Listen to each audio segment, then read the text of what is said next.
The one thing that needs to be clarified here is that the zoning proposals, it has to be clarified that this is not necessarily the outgrowth from the planning department of City of Cincinnati. They were charged with a very difficult job, in my opinion. The city council passing a resolution that says they had to worry about impaction, not telling them what impaction meant, and to do it with all their authority. And then the planning commission and poor Margaret gets dumped with this task of social services on one side screaming people need our help, and on the other side, in my opinion, a few residents screaming that they're destroying our neighborhoods. They were put in a very difficult task. So I would like to start my comments by one, understanding that difficult task that they were given. People can argue, in my opinions. But in the process, and if you don't know, I was one of the founders of CityLink, so I've been involved in this turmoil for a long time. And I've heard some of the off-the-record comments that the opposition to CityLink has made.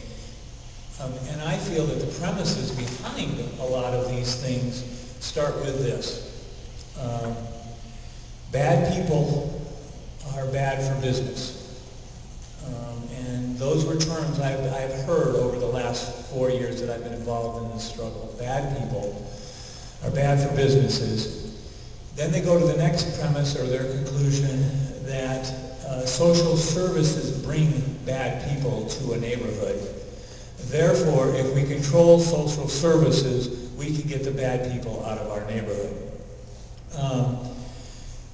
And there lies, in my opinion, the crux of the difficulties of the issues that come before us. I personally believe those are poor and illogical premises and conclusions. And that the city council has decided that if we regulate social services, then we can make our neighborhoods better for business. I think there's a lot of things that have to happen to make an area better for business, and just not getting out some undesirable people from a neighborhood does that. And I also believe that creating zoning changes to regulate social services is not what makes for good policy or for good city. Now, I will agree that some of the zoning proposals are good. They clarify some things. There were some definite issues in the zoning code that were confusing and unclear. And I also agree that there are some social services that are not run as well as they could be, that are not the best for a neighborhood. But I do not think creating zoning changes to control that is the way we should be dealing with those issues.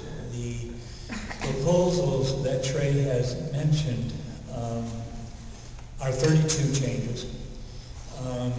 And some of our legal counsel have told us, and I'm not expert on zoning codes, but it is harder under the proposed changes, if they get approved, to start into social services than it is to have some sexual-oriented businesses. And I do not think that we should be in the same or harder than those type of businesses to get zoning. Work well with the neighbors. I think that's crucial for everybody. If a social service cannot do that, they are not doing good work, because social service agencies have to work in relationship with not only the, in our case we call them participants, but also their neighbors. But to regulate that in zoning code is just way too difficult to enforce, and then gives way too much control to planning, zoning, and residents to say, just because we don't want you here, you can't be here. We need to have our social services in our city, and we need to have those rights to have located where we can do that. And one of the big arguments on the against the social services is the impaction issue. well, there's too many here, that hurts our businesses. I do not buy that.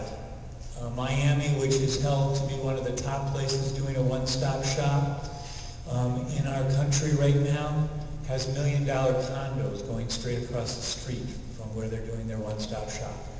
If run properly, they can work in conjunction, and I would maintain to you, actually improve the neighborhood rather than trying to move them to some other location.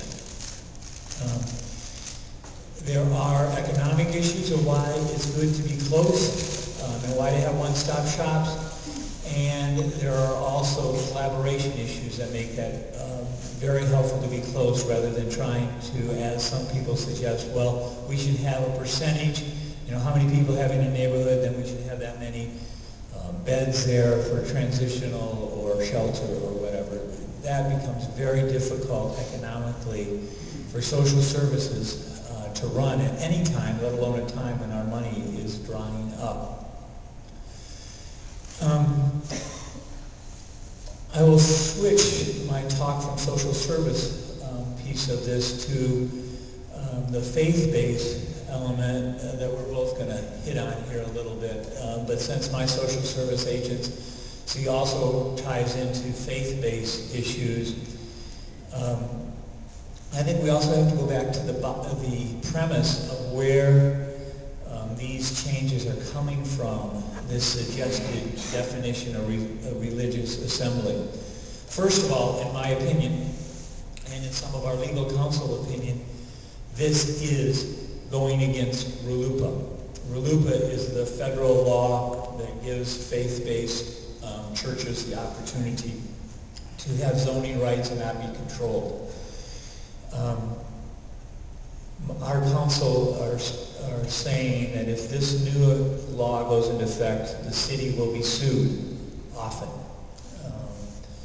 So I think it is going against the federal law, but I think the premise of the faith-based issue here is that churches are only for worship, and we have heard that in meetings, and that they were zoned for worship only. So you come in on your Saturday or your Sunday for a worship service and you go home, and that's how churches were zoned. And maybe they were, but that's not what a church is.